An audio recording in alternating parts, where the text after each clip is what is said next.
Assalamualaikum semuanya. Semoga kalian semua dalam keadaan sehat dan dilancarkan rezekinya. Amin ya robbal alamin. Dikisahkan pada suatu hari kerajaan kedatangan seorang tamu asing, sehingga Baginda Raja membutuhkan penerjemah selama menjamu tamu tersebut. Tapi yang membuatnya kebingungan, Baginda Raja belum menemukan orang yang menguasai bahasa tamunya itu. Tiba-tiba penasihat istana berkata, "Kenapa tidak undang Abu Nawas saja?" Baginda Raja bertanya, "Memangnya dia pandai bahasa asing?" Penasihat istana menjawab, "Bukankah saat Abu Nawas berniaga, ia pernah berkelana dari satu negeri ke negeri yang lain? Tentunya ia pandai menguasai beberapa bahasa asing." Mendengar penjelasan penasihat istana, Baginda Raja pun segera mengundang Abu Nawas untuk menjadi penerjemah. Singkat cerita, diadakanlah acara jamuan makan malam guna menyambut tamu asing tersebut. Setelah jamuan makan malam selesai, Baginda Raja dan tamunya memulai sebuah percakapan. Disitulah Abu Nawas melaksanakan tugasnya sebagai penerjemah. Dan ternyata semuanya berjalan lancar. Baginda Raja pun sangat senang kepada Abu Nawas, karena ia begitu cakap melaksanakan tugasnya sebagai seorang penerjemah yang handal, sehingga suasana percakapan pun menjadi terasa semakin hangat.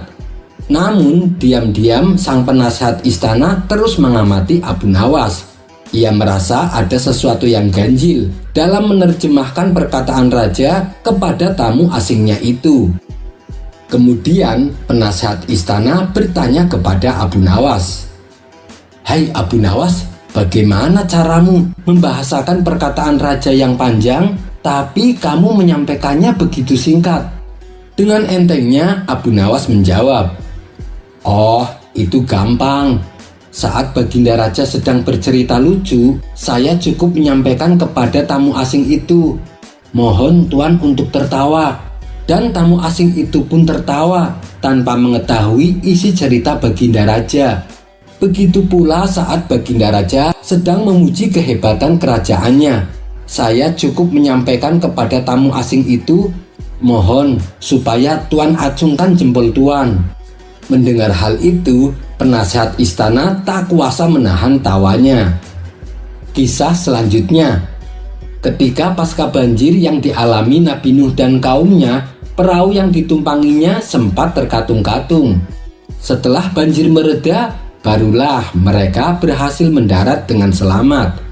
Allah lalu mewahyukan Nabi Nuh untuk menanam pepohonan yang ada padanya. Atas perintah tersebut, Nabi Nuh menanamnya. Dan yang pertama kali dia tanam adalah pohon as, sejenis pohon semak berbunga putih. Ketika Nabi Nuh bermaksud menanam pohon anggur, ternyata pohonnya telah hilang. Ia pun bertanya kepada anaknya yang bernama Sam, "Wahai anakku, di manakah pohon anggurnya?" Sam pun menjawab, "Aku tidak tahu, wahai ayah." Kemudian turunlah malaikat Jibril ke bumi dan memberitahu kepada Nabi Nuh bahwa iblis yang telah mencuri pohon anggurnya. Segera saja Nabi Nuh mendatangi iblis. "Kembalikan pohon anggur yang telah engkau curi," bentak Nabi Nuh.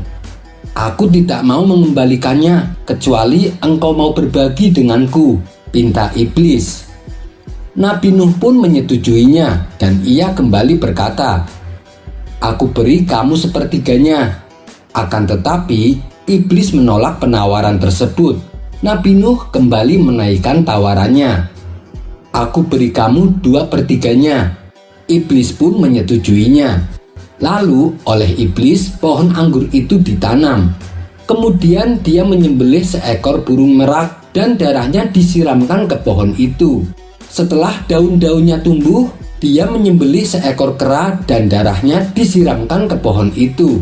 Setelah berbuah, dia kembali menyembelih seekor singa. Kemudian darahnya disiramkan. Dan setelah datang waktunya memanen anggur, dia menyembelih seekor babi dan darahnya disiramkan ke pohon itu. Akhirnya terciptalah sebuah minuman arak. Oleh karena itu, orang yang meminum arak akan terkena sifat-sifat keempat hewan tersebut. Siapapun orangnya yang pertama kali meminumnya akan berlaku sombong, seperti sombongnya burung merak. Ketika berjalan, dia akan menari-nari seperti monyet. Ketika mabuknya telah menjadi-jadi, dia akan berperilaku jelek dan meraung-raung seperti yang dilakukan oleh singa. Dan ketika sudah teler dengan kemabukannya, dia akan mengantuk dan berusaha tidur seperti yang dilakukan oleh babi. Itulah 4 unsur yang sampai kapanpun tidak akan hilang dari orang yang suka meminum arak. Ada salah satu syair yang menggambarkan dahsyatnya minuman arak. Anggur telah dijadikan lebih mulia oleh orang yang memperkenalkan perasaannya kepada Nuh. Dalam perasaan itu ada sebuah rahasia yang membuat jiwa menjadi tenang. Ucapanku ini bukan omongan yang dibuat-buat belaka. Orang-orang yang telah meminumnya senantiasa akan ketagihan. Itulah kisah awal mula terciptanya sebuah minuman arak. Kisah ini diceritakan oleh As-Sa'labi dan juga diceritakan oleh Syekh Kamaluddin Ad-Damiri dalam kitabnya yang berjudul Khayal Al-Hayawan. Wallahu a'lam bishawab. Kisah selanjutnya. Untuk kesekian kalinya, Baginda Raja ingin kembali menguji kecerdasan Abu Nawas. Ia mengatakan kepada Abu Nawas bahwa dirinya ingin sesuatu yang tak ada di dunia. Tentu saja keinginan Baginda Raja tersebut sempat membuat Abu Nawas bingung. Sesuatu apakah itu yang Paduka maksud? Tanya Abu Nawas. Apapun Abu Nawas, yang pasti sesuatu yang tak ada di dunia, jawab Baginda Raja. Baiklah Paduka, beri saya 3 hari untuk mencarinya, balas Abu Nawas. Kemudian ia pun pamit undur diri dari hadapan Baginda Raja. Dalam kurun waktu 3 hari, Abu Nawas belum juga mendapatkan jawaban atas permasalahan yang dihadapi. Hingga waktu yang ditentukan tiba, Abu Nawas belum juga mendapatkan solusi. Ia pun pasrah bila seandainya harus mendapat hukuman dari Baginda Raja. Ketika ia hendak bersiap-siap pergi ke istana, matanya tertuju pada sebuah peti kecil yang sudah berumur dan sangat lapuk. Dari mana kau dapatkan peti itu? Tanya Abu Nawas kepada sang istri. Aku menemukannya di gudang. Sayang kalau tidak dimanfaatkan, balas sang istri. Karena penasaran, Abu Nawas mendekati peti tersebut dan kemudian membukanya. Ternyata isinya kosong. Dari sinilah muncul sebuah ide cemerlang pada diri Abu Nawas. Dengan penuh percaya diri, Abu Nawas segera berangkat ke istana dengan membawa peti yang baru saja ditemukan. Setelah sampai di istana, ia pun langsung menghadap Baginda Raja. Bagaimana Abu Nawas? Apakah kau sudah mendapatkan yang kuinginkan? Tanya Baginda Raja. Sudah Paduka, saya menyimpannya di dalam peti ini, jawab Abu Nawas sambil menunjukkan peti yang dibawanya. Apa isinya Abu Nawas? Tanya Baginda Raja penasaran. Yang pasti sesuatu yang tidak ada di dunia, sesuai dengan permintaan Paduka, jawab Abu Nawas. Baik, coba berikan padaku peti itu, pinta Baginda Raja. Kemudian Abu Nawas menyerahkannya, seolah di dalam peti tersebut berisi sesuatu yang sangat berharga. Melihat cara Abu Nawas memperlakukan peti dengan sangat hati-hati semakin membuat Baginda Raja penasaran. Akan tetapi saat Baginda Raja membukanya, ternyata isinya kosong, tidak ada apa-apanya. Mana isinya Abu Nawas? Aku tidak melihatnya sama sekali, tanya Baginda Raja. Dengan entengnya Abu Nawas menjawab, begini Paduka yang mulia, sesuatu yang tak ada di dunia tak mungkin bisa terlihat di dunia. Mendengar hal itu, Baginda Raja pun tertawa dan mengakui kecerdikan Abu Nawas. Kisah selanjutnya. Dikisahkan ada seorang janda miskin tinggal di sebuah gubuk kecil bersama anaknya. Suatu hari saat ia melihat keluar jendela, si wanita janda ini mendapati seorang sufi tengah berjalan tertatih-tatih. Ia tampak keletihan dan butuh pertolongan. Pakaiannya compang-camping dan lusuh. Wanita itu pun segera menghampiri sang sufi. "Wahai Tuan Syekh, aku tahu bahwasanya engkau adalah salah satu dari yang terpilih. Tetapi tentu ada saatnya ketika orang biasa seperti saya memiliki kesempatan untuk membantu orang seperti Anda. Datang dan bermalamlah di rumahku," kata si wanita menawarkan. "Terima kasih wahai wanita baik," balas sang sufi. Maka ia pun masuk ke gubuk tersebut. Si wanita lalu memperkenalkan anak satu-satunya yang bernama Abduwah. Abduwah ini adalah seorang pemuda yang hidupnya begitu-begitu saja, sebab ia menghabiskan hampir seluruh waktunya hanya untuk menebang kayu dan menjualnya di pasar, sehingga kehidupan ekonominya tak ada perubahan sama sekali. Setelah beberapa hari numpang menginap, sang sufi berkata kepada Abduwah, "Wahai anak muda, aku adalah seorang yang berilmu, meskipun tampak tidak berdaya. Ikutlah aku berkelana, dan akan aku tunjukkan padamu kesempatan-kesempatan yang besar. Itu pun bila ibumu mengizinkan." Tentu saja, ibu Abduwah sangat senang dan mengizinkan putranya pergi bersama sang sufi. Ketika mereka telah berkelana dan mengalami segala hal, sufi itu berkata, "Abduwah, kini kita telah mencapai akhir dari sebuah jalan. Sekarang aku hendak berdoa. Apabila berhasil, akan menyebabkan bumi terbuka dan memunculkan sesuatu yang hanya diberikan pada sedikit orang. Ini adalah harta karun, tersembunyi di sini berpuluh-puluh tahun lamanya. Apakah kau berani mengambilnya?" Abduwah pun setuju untuk mencoba dan berjanji tidak akan panik apapun yang terjadi. Sang sufi kemudian berdoa dengan mengangkat kedua tangannya. Seketika bumi terbelah dan nampaklah sebuah gua. "Abduwah, dengar baik-baik dan perhatikan dengan seksama. Kau turunlah ke dalam lubang yang menganga di depan kita. Tugasmu adalah mengambil sebuah kendil yang terbuat dari besi. Nanti di sepanjang lorong menuju kendil itu, kau akan melihat banyak harta karun yang sangat jarang dilihat oleh manusia. Ingat Abduwah, jangan kau ambil satu pun darinya selain kendil besi yang menjadi tujuanmu. Lalu bawalah kemari secepatnya," tutur sang sufi. Abduwah pun masuk ke lubang gua itu.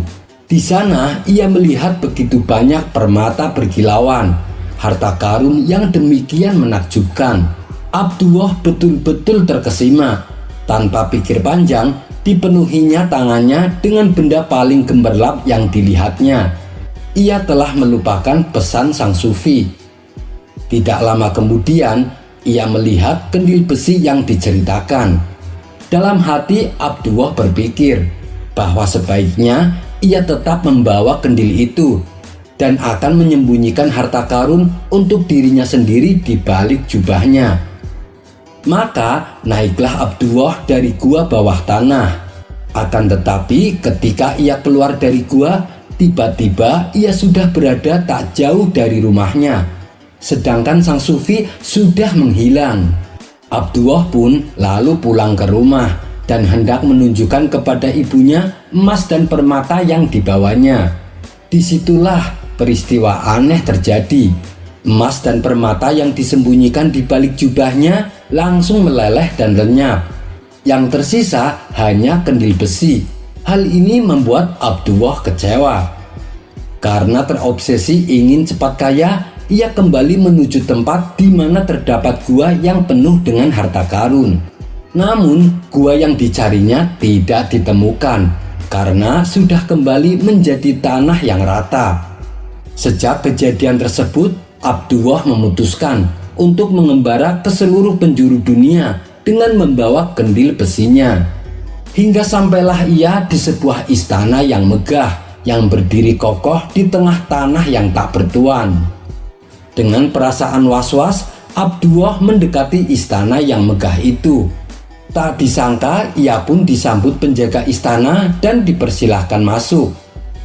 Betapa kagetnya Abduh saat dipertemukan dengan pemilik istana, karena ternyata pemiliknya adalah sang sufi. Sang sufi kali ini terlihat sangat berwibawa. Ia duduk di singgasananya dan dikelilingi oleh para pengikutnya. "Wahai Tuan Syekh, aku akan mengembalikan kendil besi ini padamu," kata Abduh. "Loh, bukankah aku sudah menyuruhmu untuk menyimpan kendil itu?" tanya sang sufi. Abduh hanya terdiam karena menurutnya kendil tersebut tidak ada nilainya. "Hai Abduh, sifat rakusmu telah membuatmu tak mengindahkan pesanku. Akan kutunjukkan padamu untuk apa kendil yang aku amanatkan kepadamu," kata sang sufi. Sang sufi lalu mengambil tongkat dan memukul kendil itu. Dari pecahan-pecahan kendil tersebut tiba-tiba berubah menjadi emas berlimpah ruah. Dan anehnya, kendilnya kembali utuh dan siap untuk digunakan kembali. "Sekarang kau sudah tahu apa kegunaan kendil ini. Enyahlah dari hadapanku. Kau tak bisa dipercaya untuk melakukan tugasmu dengan benar. Kau sudah mengkhianati kepercayaanku.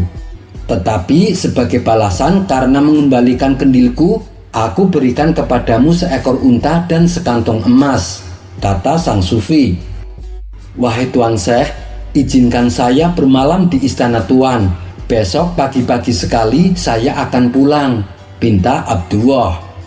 Sang sufi pun mengabulkan permintaan tersebut. Ternyata setelah menjelang malam tiba, diam-diam Abduh mencuri kendil yang tadinya diberikan kepada sang sufi. Maka pada keesokan harinya pulanglah Abduh dengan mengendarai unta dan sekantong emas serta kendil besi yang berhasil ia curi. Sesampainya di rumah, ia mencoba mempraktekkan yang dilakukan oleh sang sufi. Ia memecahkan kendil besi dengan tongkat memakai tangan kiri, sedangkan sang sufi memecahkannya pakai tangan kanan. Akibat kecerobohannya ini, bukannya emas dan permata yang didapatkan, justru yang keluar adalah jin yang menakutkan. Jin tersebut terlihat sangat marah.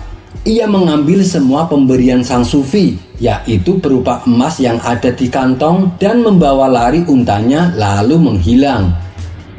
Abduh pun harus menanggung akibat karena tindakan bodohnya. Ia kini tak punya apa-apa dan hidup dalam keadaan melarat daripada sebelumnya. Kisah selanjutnya. Dikisahkan ada seorang saudagar kaya yang selalu dirundung masalah. Belum hilang masalah pertama, datang masalah kedua dan masalah ketiga. Begitulah seterusnya. Dan masalah yang terakhir, si saudagar kehilangan uang sebanyak 200 dinar.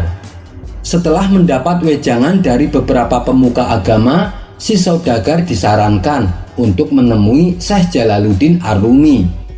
Maka pada keesokan harinya, pergilah ia mendatangi rumahnya. Saudagar itu membawa 50 keping emas sebagai persembahan. Setibanya di rumah Syekh Jalaluddin, si saudagar dipersilahkan masuk dan duduk di ruang tamu. Belum sempat si saudagar berkata sepatah kata pun, Syekh Jalaluddin langsung berkata, 50 keping emasmu saya terima, tetapi engkau telah kehilangan 200 dinar. Itulah sebabnya engkau datang kemari. Allah telah menghukummu dan menunjukkan sesuatu kepadamu. Mendengar hal itu, si saudagar sontak terkejut. Bagaimana ia tahu masalahnya, padahal ia belum menceritakannya. Tetapi ketakjubannya tak berhenti sampai di situ, karena Syekh Jalaluddin bisa mengetahui semua masalah yang tengah menimpanya. Aku tahu kau telah dilanda banyak kesulitan. Itu karena ulah perbuatanmu sendiri. Dulu kau pernah meludahi seorang rahib Nasrani di saat ia tengah tidur di pinggir jalan. Pergilah dan temui dia, minta maaf padanya, dan sampaikan salamku untuknya, tutur Syekh Jalaluddin. Hal ini membuat si saudagar menjadi ketakutan karena rahasianya bisa diketahui oleh Syekh Jalaluddin. Singkat cerita, pergilah saudagar kaya itu menjalankan apa yang telah diperintahkan.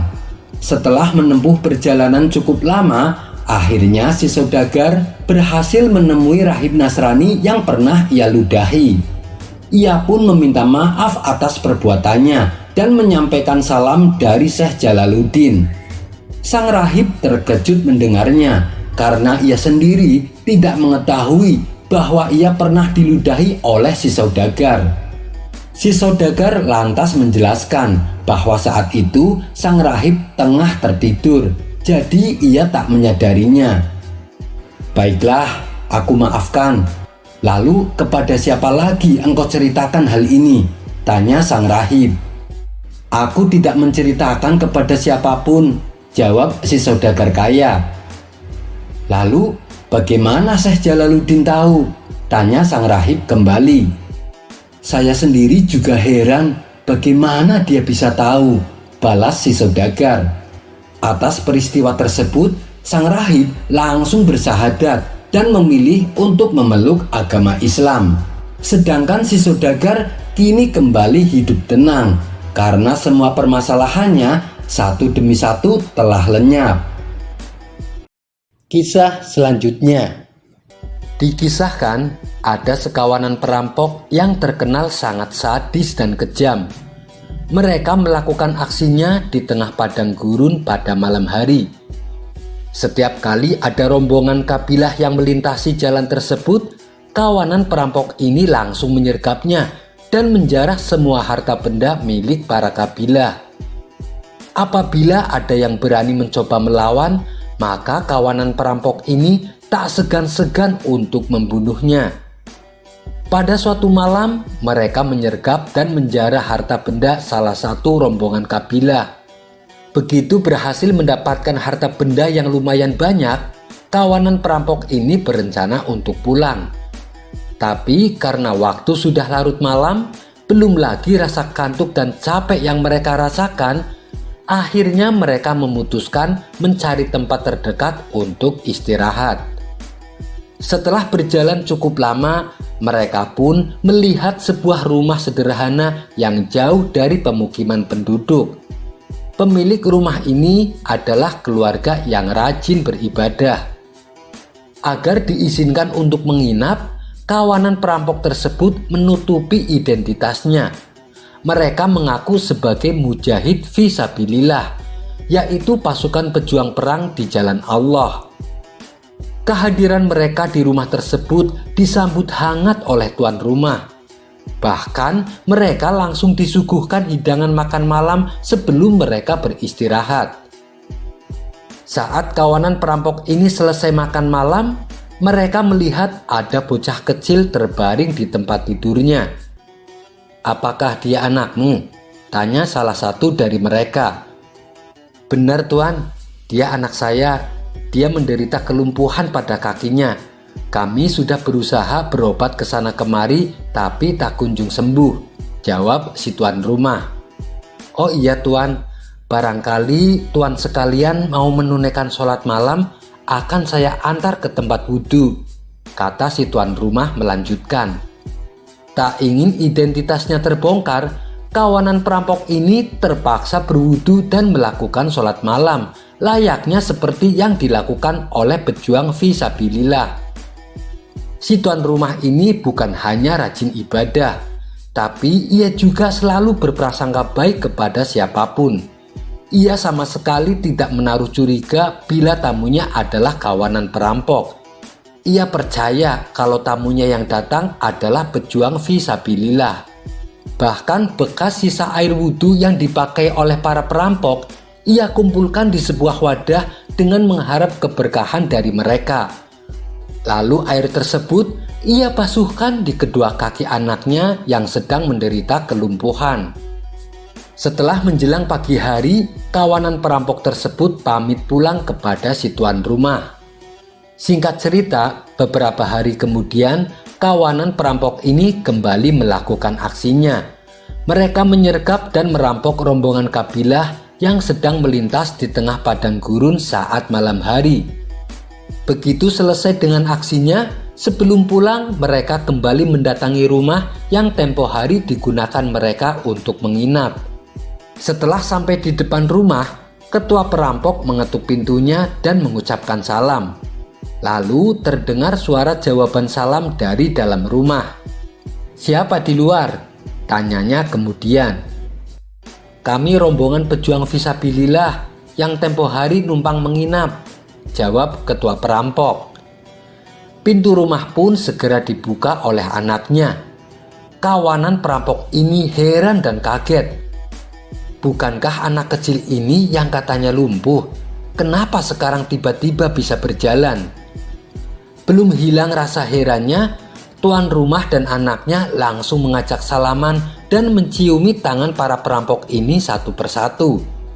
Ketua perampok kemudian bertanya kepada si tuan rumah, "Bukankah kaki anakmu lumpuh? Kenapa sekarang tiba-tiba bisa berjalan?" Dengan wajah tersenyum penuh hormat, si tuan rumah menjawab, "Ini semua berkat pertolongan Allah melalui keberkahan tuan-tuan semua. Tuan semua adalah pejuang fisabilillah. Tentunya tuan semua adalah orang-orang yang mulia. Air bekas wudhu yang dipakai tuan tempo hari, saya basuhkan di kedua kaki anak saya. Alhamdulillah, berkat pertolongan Allah melalui berkah tuan-tuan semua, kaki anak saya seketika sembuh total," kata si tuan rumah menjelaskan. Mendengar penuturan tersebut, para kawanan perampok ini bertambah kaget. Mereka pun langsung menangis dan terharu. "Maafkan kami, sebenarnya kami bukanlah pejuang fisabilillah. Kami adalah perampok yang dikenal kejam dan sadis. Mulai saat ini kami akan bertaubat. Kami akan tinggalkan semua perbuatan buruk kami," kata ketua perampok sambil menangis sesenggukan. Atas kejadian itu, mereka akhirnya menjadi pejuang perang fisabilillah sungguhan hingga ajal menjemput mereka. Sifat berprasangka baik yang diterapkan oleh si tuan rumah ini bukan hanya bermanfaat bagi dirinya, tapi juga bermanfaat bagi orang lain. Anaknya bisa sembuh dari kelumpuhan lantaran ia berprasangka baik kepada si perampok. Dan perampok tersebut menjadi bertobat karena sifat berprasangka baik yang selalu diterapkan oleh si tuan rumah. Kisah ini mengandung hikmah bahwa dengan selalu berprasangka baik bukan hanya bermanfaat atau menguntungkan bagi diri kita sendiri, akan tetapi juga bermanfaat bagi orang lain. Kisah ini diriwayatkan oleh Syekh Ahmad Syihabuddin bin Salamah Al-Qalyubi dalam kitabnya yang berjudul An-Nawadir. Wallahu a'lam bishawab. Kisah selanjutnya. Dikisahkan suatu hari seorang pedagang buah datang kepada Abu Nawas untuk berkeluh kesah. Ia mengadukan perihal buah dagangannya yang selalu dicuri monyet. "Kami sudah menggunakan segala cara Tuan Abu, tapi si monyet susah sekali ditangkap," kata pedagang buah. "Oh, itu soal mudah. Besok aku akan ke tokomu," balas Abu Nawas. Maka pada keesokan harinya pergilah Abu Nawas ke tempat jualan si pedagang buah. "Apakah kau punya botol?" tanya Abu Nawas. "Ada Tuan Abu," jawab si pedagang. "Sekarang masukkan satu buah ceri ke dalamnya dan pajang botol itu di tengah-tengah buah daganganmu," perintah Abu Nawas. Meski menuruti perintah tersebut, si pedagang merasa heran. Bagaimana mungkin perangkap seperti itu bisa untuk menangkap monyet yang nakal? "Ayo kita sembunyi supaya monyetnya datang kemari," kata Abu Nawas. Tak berselang lama setelah mereka sembunyi, datanglah monyet nakal untuk kembali mencuri buah-buahan. Melihat ada buah ceri dalam botol, si monyet menjadi penasaran. Ia mengira buah itu pasti sangat istimewa karena diletakkan di dalam botol kaca bening. Ia pun mencari cara agar bisa mendapatkan buah ceri tersebut. Setelah berusaha beberapa kali, monyet itu tahu bahwa ia bisa mendapatkannya dengan cara memasukkan tangannya lewat leher botol. Dan itulah yang dilakukannya. Di dalam botol, tangannya dikepalkannya memegang buah ceri itu. Namun segera pula ia sadar bahwa tangannya yang menggenggam ceri kuat-kuat terlalu besar untuk ditarik keluar dari leher botol. Ketika monyet sudah masuk perangkap, Abu Nawas segera berlari menangkapnya. Monyet pun terkejut dan berusaha melarikan diri. Tapi karena tangannya terjebak botol, ia tak bisa berlari kencang. Meski demikian, monyet itu tetap saja memegang erat buah ceri itu, yang membuat tangannya tidak bisa keluar dari botol. Akhirnya, Abu Nawas berhasil menyelesaikan tugasnya. Si monyet berhasil ditangkap dan dimasukkan ke dalam kandang. Melihat taktik Abu Nawas yang cerdik, si pedagang bertanya, "Wahai Tuan Abu, kenapa monyet itu tak mau melepaskan buah ceri dari genggamannya? Dengan begitu kan dia bisa terlepas dari jebakan botol." Abu Nawas menjawab, "Itulah sifat monyet. Dalam keadaan segenting apapun, dia tak akan melepaskan buah ceri yang menjadi tujuannya." Kisah selanjutnya diceritakan ada seorang ulama yang setiap harinya senantiasa mengamalkan bacaan sholawat. Berkat amalannya inilah ulama tersebut setiap hari bertemu Rasulullah dalam mimpinya. Ia selalu diperlakukan hangat oleh Rasulullah. Hingga pada suatu malam ia kembali bermimpi. Di dalam mimpinya itu Rasulullah sama sekali tidak menghiraukannya. Rasulullah bersikap dingin kepadanya, tidak seperti biasa-biasanya. Bahkan Rasulullah tidak menoleh ke arahnya, apalagi sampai menyapanya. Ulama itu pun lalu bertanya, "Wahai Rasulullah, apakah kau marah kepadaku?" Rasulullah menjawab, "Tidak." "Lalu mengapa engkau tidak sudi memandangku?" tanya ulama tersebut. "Karena aku tidak mengenalmu," jawab Rasulullah. Ulama itu pun menjadi heran. "Bagaimana bisa engkau tak mengenaliku? Padahal aku adalah salah satu dari umatmu. Bukankah katanya engkau lebih mengenal umatmu dibandingkan seorang ibu pada anaknya?" ujar sang ulama. "Itu benar, hanya saja kau tidak mengingatku melalui sholawat. Sementara daya pengenalanku terhadap umatku tergantung pada kekuatan mereka membaca sholawat," jelas Rasulullah. Seketika sang ulama pun terbangun dari mimpinya.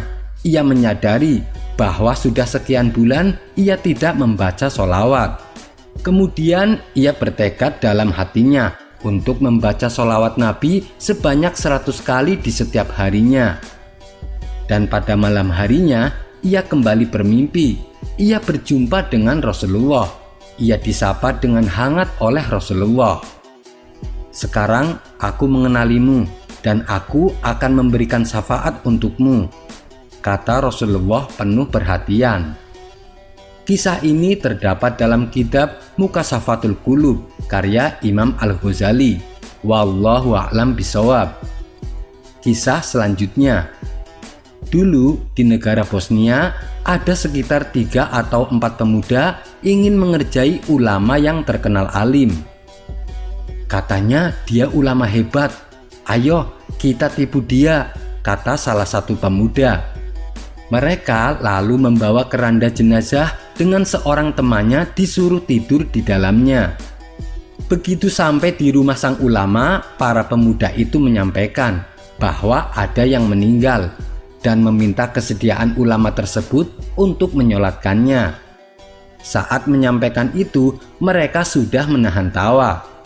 Tapi sang ulama tetap berprasangka baik. "Benar, ini sudah meninggal?" tanya sang ulama. "Benar, Syekh, dia sudah meninggal, jawab mereka sambil menahan tawa. Ini yang disolatin yang hidup apa yang meninggal? Tanya sang ulama kembali. Masa orang hidup disolatin? Jawab mereka.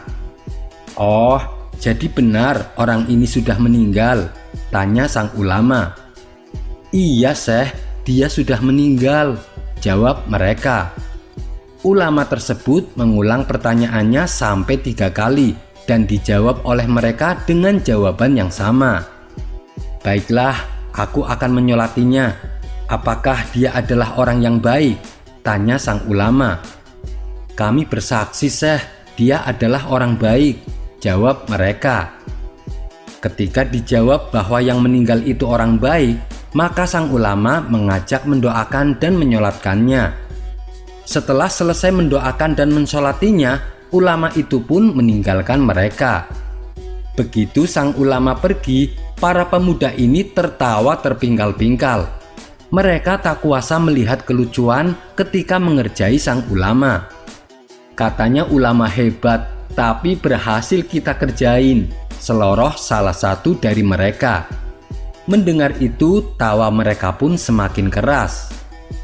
Hai, bangun, bangun, kita sudah menang, kata mereka membangunkan kawannya yang berada di dalam keranda. Tapi mereka tak mendengar jawaban maupun reaksi dari kawannya itu. Karena penasaran, mereka langsung membuka kerandanya. Tampaklah kawannya itu sudah terbaring kaku tak bernyawa. Maka dari itu, jangan suka mengerjai ataupun mempermainkan ulama, karena ulama adalah pewaris para nabi. Kisah ini dinukil dari cerita Ustadz Adi Hidayat. Wallahu a'lam bishawab. Kisah selanjutnya, suatu ketika Rasulullah Shallallahu Alaihi Wasallam bersama Abu Bakar, Umar bin Khattab, dan Utsman bin Affan bertamu ke rumah Ali bin Abi Thalib. Fatimah, putri Rasulullah yang juga istri Ali, menghidangkan madu dalam mangkok. Ketika madu itu dihidangkan, sehelai rambut terikuti di dalam mangkok tersebut. Rasulullah kemudian meminta kepada semua sahabatnya untuk membuat satu perbandingan terhadap ketiga benda tersebut: mangkok yang cantik, madu, dan sehelai rambut. Sahabat Abu Bakar yang pertama mengawalinya. Iman itu lebih cantik dari mangkok yang cantik ini. Orang yang beriman itu lebih manis dari madu. Dan yang mempertahankan iman itu lebih susah dari meniti sehelai rambut. Sahabat Umar berkata, kerajaan itu lebih cantik dari mangkok yang cantik ini. Seorang raja itu lebih manis dari madu. Dan memerintah dengan adil itu lebih sulit dari meniti sehelai rambut. Sahabat Utsman berkata, ilmu itu lebih cantik dari mangkok yang cantik ini. Orang yang menuntut ilmu itu lebih manis dari madu. Dan beramal dengan ilmu yang dimiliki itu lebih sulit dari meniti sehelai rambut. Sahabat Ali berkata, tamu itu lebih cantik dari mangkok yang cantik ini. Menjamu tamu itu lebih manis dari madu. Dan membuat tamu senang sampai kembali pulang ke rumahnya adalah lebih sulit dari meniti sehelai rambut. Fatimah radhiyallahu an berkata, seorang wanita itu lebih cantik dari sebuah mangkok yang cantik ini. Wanita yang berpurdah itu lebih manis dari madu. Mendapatkan seorang wanita yang tak pernah dilihat oleh orang lain kecuali muhrimnya itu lebih sulit dari meniti sehelai rambut. Rasulullah Shallallahu Alaihi Wasallam berkata, seseorang yang mendapat taufik untuk beramal adalah lebih cantik dari mangkok yang cantik ini. Beramal dengan amal yang baik itu lebih manis dari madu, dan berbuat amal dengan ikhlas adalah lebih sulit dari meniti sehelai rambut. Malaikat Jibril berkata, menegakkan pilar-pilar agama itu lebih cantik dari sebuah mangkok yang cantik ini. Menyerahkan diri, harta, dan waktu untuk usaha agama lebih manis dari madu. Dan mempertahankan usaha agama sampai akhir hayat lebih sulit dari meniti sehelai rambut. Allah Subhanahu wa Ta'ala berfirman, surgaku itu lebih cantik dari mangkok yang cantik ini. nikmat surgaku itu lebih manis dari madu, dan jalan menuju surgaku adalah lebih sulit dari meniti sehelai rambut. Wallahu a'lam bishawab. Kisah selanjutnya diceritakan salah satu kerabat khalifah yang bernama Jariyah menjadi gila gara-gara kerasukan jin. Beberapa tabib sudah didatangkan, tapi tak ada yang bisa menyembuhkannya. Akhirnya sang khalifah berinisiatif meminta bantuan kepada Imam Ahmad bin Hambal. Maka pergilah ia ke rumahnya. Di hadapan Imam Ahmad bin Hambal, sang khalifah menceritakan peristiwa yang dialami oleh salah satu kerabatnya. "Siapa namanya?" tanya Imam Ahmad. "Namanya Jariyah, Syekh. Sepertinya dia kerasukan jin," jawab sang khalifah. Kemudian Imam Ahmad bin Hambal berdoa kepada Allah. Setelah berdoa, ia menitipkan sandalnya kepada khalifah dan berkata, "Bawalah sandal ini ke kediamanmu dan duduklah di antara kepala Jariyah dan katakan kepada jin yang merasukinya bahwa Ahmad bin Hambal berkata kepadamu, keluarlah dari tubuh Jariyah ini, atau aku akan memukulmu dengan sandal ini sampai 70 kali. Sang khalifah pun lalu pulang dan melaksanakan apa yang diperintahkan oleh Imam Ahmad bin Hambal. Ia duduk di samping Jariyah dan berkata kepada jin yang berada di tubuh Jariyah sebagaimana yang diwasiatkan oleh Imam Ahmad. Kemudian jin tersebut membalas melalui lisan Jariyah, "Aku mendengar dan taat. Seandainya Imam Ahmad bin Hambal menyuruhku pergi dari Irak, aku pasti akan menuruti perintahnya, karena sesungguhnya beliau itu adalah orang yang taat kepada Allah. Barang siapa yang taat kepada Allah, siapapun akan menurut kepadanya." Maka keluarlah jin tersebut dari tubuh Jariyah. Akhirnya Jariyah pun terbebas dari pengaruh jin dan kembali sadar. Demikianlah kisah sandal Imam Ahmad bin Hambal yang membuat jin ketakutan. Wallahu a'lam bishawab. Kisah selanjutnya dikisahkan di zaman Bani Israel hiduplah seorang lelaki yang alim. Suatu hari ia membutuhkan modal untuk berdagang.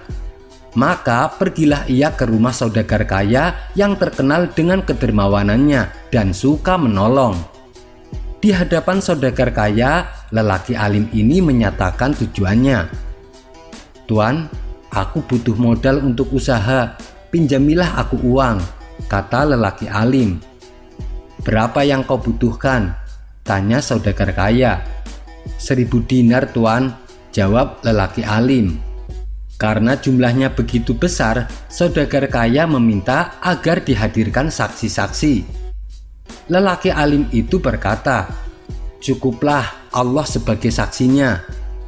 Mendengar itu, saudagar kaya masih belum puas. Ia lalu meminta dihadirkan penjamin yang akan bertanggung jawab apabila lelaki alim tersebut tidak mampu membayar hutangnya. Lagi-lagi dijawab oleh lelaki alim bahwa cukuplah Allah sebagai penjamin.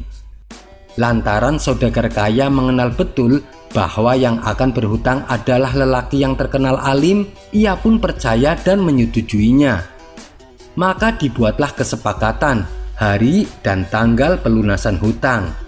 Kemudian saudagar kaya memberikan uangnya sejumlah 1.000 dinar.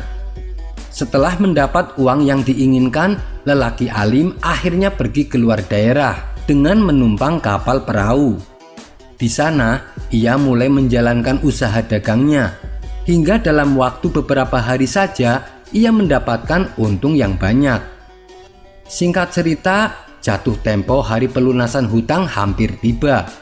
Ia pun berkemas-kemas untuk pulang ke kampung halaman. Tapi naasnya, ia tak menjumpai satu kapal pun yang bisa mengantarkannya pulang. Kondisi ini membuatnya sedih. Ia khawatir dianggap telah mengingkari janji yang disepakati. Terlebih telah menjadikan Tuhan sebagai saksi dan jaminannya. Setelah berpikir cukup lama, akhirnya ia menemukan solusi atas masalahnya. Meskipun resikonya sangat besar, yaitu dengan memasukkan uang 1000 dinar ke dalam kayu yang sudah dilubangi beserta sepucuk surat. Isi suratnya adalah bahwa dirinya tidak bisa pulang tepat waktu karena tidak ada kapal yang berlayar ke tempat tujuan. Kemudian kayu tersebut dilemparkan ke laut. Lelaki alim itu lalu berdoa, "Ya Allah, Engkau mengetahui bahwa aku telah berhutang 1000 dinar kepada saudagar kaya, dan aku menjadikanmu sebagai saksi dan jaminan atas hutangku. Aku sudah mencari kapal untuk mengantarkan haknya, tapi tidak aku temukan. Oleh karena itu, aku menitipkannya padamu ya Allah." Doa lelaki alim ini pun dikabulkan. Allah menjaga dan mengarahkan ombak-ombak di laut supaya membawa kayu tersebut sampai kepada saudagar kaya. Begitu pula dengan saudagar kaya. Allah menggerakkan hatinya agar mendatangi tepian pantai. Ketika saudagar kaya berada di pantai, ia melihat ada sepotong kayu yang mengambang.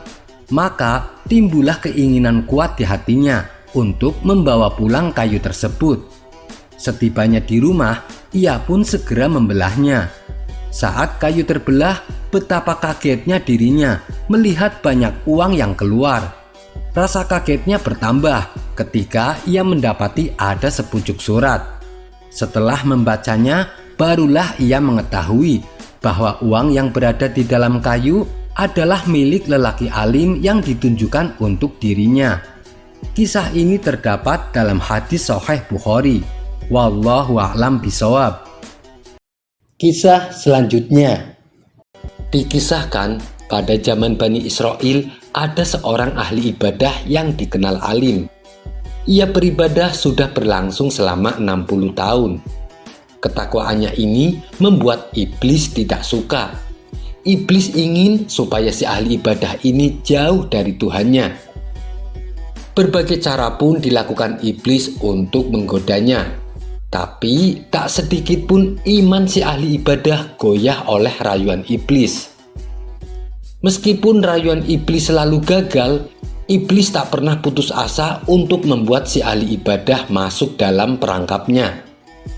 Hingga pada suatu ketika, iblis mendatangi keluarga seorang kaya raya, di mana keluarga tersebut mempunyai putri yang sangat cantik jelita. Iblis lalu membuat sang putri menjadi gila. Penyakit gila yang diderita sang putri membuat ayahnya bersedih. Pasalnya sudah banyak tabib yang didatangkan, namun sang putri tak kunjung sembuh. Maka datanglah iblis menemui keluarga ini dengan menyamar sebagai lelaki yang soleh. "Cobalah bawa putri Anda kepada si ahli ibadah. Dia adalah orang yang alim. Penyakit putrimu pasti bisa disembuhkan," kata si iblis menyarankan. Keluarga ini menuruti saran dari iblis. Ia menemui si ahli ibadah yang alim tersebut. Setelah menempuh perjalanan yang cukup jauh, sampailah mereka di rumahnya si ahli ibadah. Mereka meminta si ahli ibadah agar berkenan mengobati penyakit gila putrinya. Si ahli ibadah lalu memanjatkan doa sehingga sembuhlah penyakitnya. Melihat hal ini, keluarga tersebut amat bahagia. Mereka lalu pamit pulang kembali ke rumahnya. Namun baru beberapa hari berlalu, iblis kembali membuat putrinya menjadi gila. Si ayah terpaksa membawa lagi putrinya ke rumah si ahli ibadah untuk diobati. Setelah sembuh, mereka membawa putrinya kembali ke rumah. Begitulah seterusnya. Untuk kedua kalinya, iblis mendatangi keluarga ini. Dengan menyamar sebagai lelaki soleh, iblis itu berkata, "Lebih baik putrimu dititipkan saja di rumah si ahli ibadah untuk beberapa bulan, supaya proses pengobatannya bisa maksimal." Mendengar saran tersebut, mereka langsung menyetujuinya. Mereka pun bergegas berangkat menuju rumah si ahli ibadah. Saat bertemu si ahli ibadah, sang ayah pun berkata, "Setiap kali putri saya sembuh diobati, begitu saya bawa pulang, beberapa hari kemudian penyakit gilanya selalu kambuh.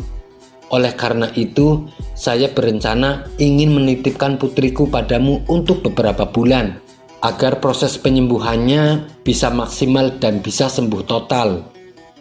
Niatan tersebut ternyata langsung ditolak oleh si ahli ibadah. Ia takut akan terjadi fitnah, apalagi di rumah ia hanya seorang diri. Keluarga ini kembali memohon agar si ahli ibadah bersedia. Namun si ahli ibadah menolaknya dengan tegas. Akhirnya keluarga ini mempunyai solusi. Mereka akan membuatkan rumah yang berdekatan dengan rumah si ahli ibadah. Di rumah tersebut nantinya akan menjadi tempat tinggal putrinya. Si ahli ibadah bisa mengobatinya tanpa harus tinggal serumah dengan putrinya. Mulanya si ahli ibadah ragu-ragu, tapi karena merasa kasihan, ia pun dengan berat hati menerima usulan mereka. Singkat cerita, si perempuan akhirnya menetap di rumah yang berdekatan dengan si ahli ibadah. Disinilah iblis kembali memainkan perannya.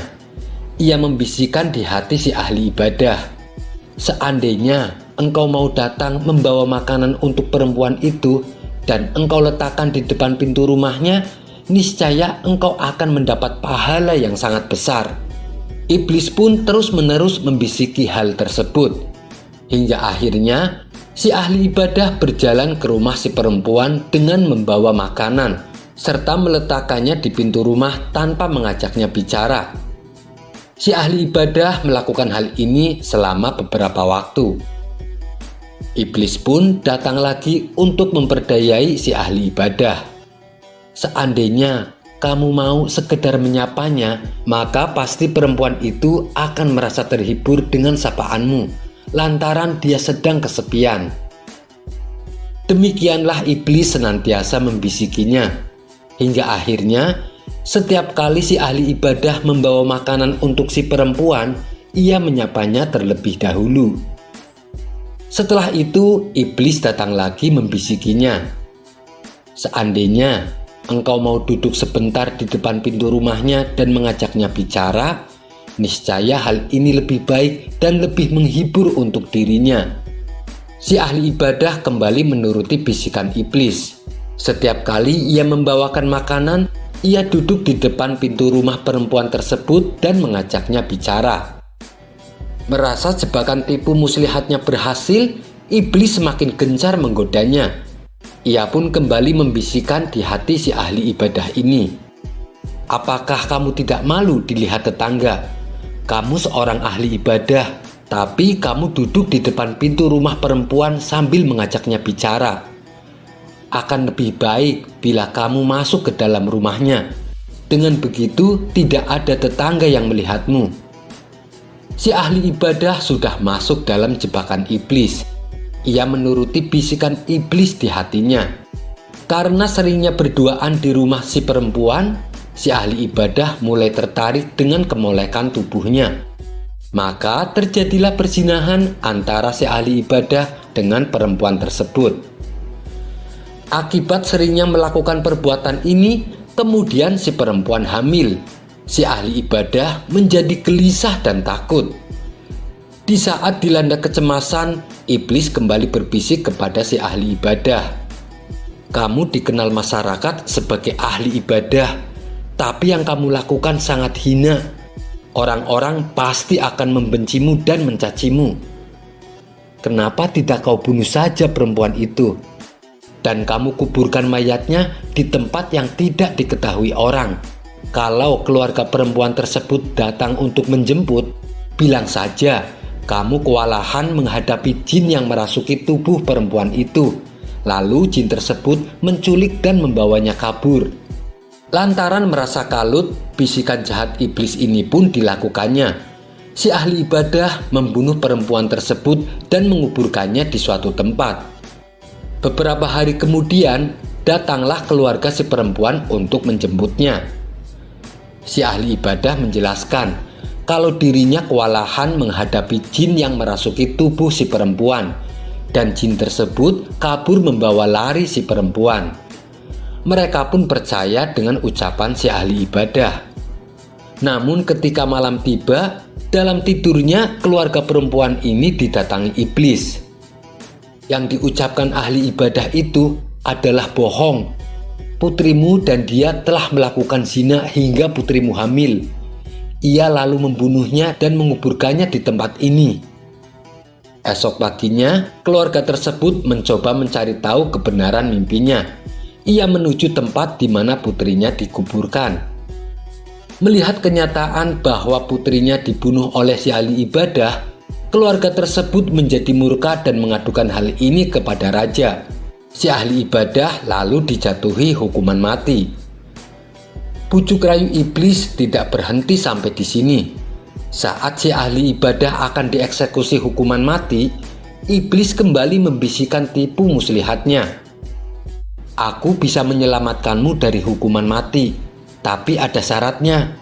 Engkau harus sujud kepadaku. Mendengar hal itu, si ahli ibadah menjawab, "Bagaimana mungkin aku bisa bersujud? Badanku terikat di tiang salib." Iblis kembali berkata, "Kamu bisa melakukannya, cukup dengan isyarat kedipan matamu." Dan ketika si ahli ibadah mengedipkan mata sebagai isyarat sujud kepada iblis, anak panah melesat tepat mengenai dadanya. Si ahli ibadah akhirnya mati dalam keadaan kafir. Kisah ini diriwayatkan dari Khalid bin Aslam, dari An-Nadr bin Sumail, dari Syu'bah, dari Abu Ishaq, dari Abdullah bin Malik, dari Sayyidina Ali karamallahu wajhah. Wallahu a'lam bishawab. Kisah selanjutnya. Konon di zaman Raja Harun al-Rasyid, sebelum ada yang namanya toilet, mereka menggunakan sungai untuk buang hajat. Suatu ketika, sang raja merasa perutnya sedang sakit dan sudah tidak bisa lagi untuk diajak kompromi. Seketika itu juga, raja meminta para pengawal untuk mendampinginya ke sungai demi menuntaskan hajatnya. Kebetulan, sungai di situ mengalir ke arah selatan. Sudah menjadi kebiasaan di kalangan masyarakat, jika sang raja sedang buang hajat di sungai, maka rakyat dilarang keras buang hajat di sebelah utaranya raja, karena dikhawatirkan kotoran tersebut akan mengalir ke arah selatan dan mengenai badan sang raja. Bagi yang melanggar, maka akan mendapatkan hukuman berat dari sang raja. Namun kali ini peraturan tersebut tidak diindahkan oleh Abu Nawas. Abu Nawas dengan santainya juga ikut buang hajat di sebelah utara agak jauh dari sang raja. Di saat sedang asik buang hajat, tiba-tiba saja ada suatu benda yang menyenggol pantat raja. Tanpa berpikir panjang, benda tersebut langsung dipegang dan dilihat oleh sang raja. Alangkah kagetnya, ternyata benda tersebut adalah kotoran manusia. Kontan saja hal itu membuat sang raja naik pitam. Dan seketika itu juga, raja menyuruh para pengawal untuk menyusuri sungai di belahan utara dan mencari tahu siapa orang yang buang hajat. Benar saja, di sebelah utara agak jauh dari posisi sang raja, terlihat sosok Abu Nawas sedang buang hajat dengan santainya. Saat itu juga para pengawal langsung menangkap dan membawanya ke hadapan raja untuk dihukum. Ketika di hadapan raja, Abu Nawas memprotes pada raja kenapa dia ditangkap dan akan dihukum. Raja pun menjelaskan bahwa perbuatan Abu Nawas telah melecehkan privasinya dan menginjak-injak harga dirinya sebagai seorang raja. "Kamu memang keterlaluan, Abu Nawas. Berani-beraninya kamu buang hajat di sebelah utaraku sehingga kotoranmu mengenai badanku. Kini kamu harus menerima hukuman dariku," bentak sang raja. "Maaf, tunggu sebentar Paduka yang mulia," sela Abu Nawas. "Ada apa? Kali ini tidak ada lagi ampunan bagimu, Abu Nawas," sahut sang raja geram. "Tunggulah sebentar. Tolong beri saya kesempatan untuk menjelaskannya. Saya melakukan itu semua karena saya sangat menghargai engkau Paduka yang mulia," kata Abu Nawas. Mendengar hal itu, Raja Harun al-Rasyid pun langsung sedikit tertegun dengan apa yang disampaikan oleh Abu Nawas. Perbuatan seperti itu kamu bilang malah menghormati aku? Tanya raja keheranan. Begini Paduka yang mulia, jelas Abu Nawas. Selama ini kan jika Baginda mengadakan perjalanan baik dengan rakyat ataupun bersama pengawal, tidak ada satupun dari mereka yang berani mendahului jalannya raja. Begitu juga dengan hamba Paduka yang mulia. Ketika saya ikut rombongan Baginda, posisi ketika berjalan saya tidak berani mendahului Baginda. Itu saya lakukan karena saya menjaga tata krama dan sopan santun kepada Baginda, bela Abu Nawas. Iya, itu bagus. Tapi apa hubungannya dengan perbuatanmu sekarang ini? Tanya sang raja. Begini Paduka yang mulia, saya ingin menghormati Paduka tidak setengah-setengah. Ketika saya buang hajat, saya memilih di sebelah utara Baginda. Dan hal ini saya lakukan karena saya khawatir jika di sebelah selatan Baginda, maka nanti kotoran saya tidak sopan kepada kotoran Baginda karena sudah berani berjalan mendahului kotorannya Baginda. Itu semua saya lakukan karena rasa hormat saya kepada kotoran Baginda, jelas Abu Nawas. Mendengar penjelasan Abu Nawas, raja pun malah tertawa terbahak-bahak. Dia tidak jadi marah dan menghukum Abu Nawas. Akan tetapi Abu Nawas malah diberi hadiah karena alasannya masuk akal dan juga telah menghibur dirinya. Sekian dulu perjumpaan kita kali ini. Sampai bertemu lagi di kisah selanjutnya. Terima kasih yang sudah subscribe dan setia menonton channel ini. Wassalamualaikum warahmatullahi wabarakatuh.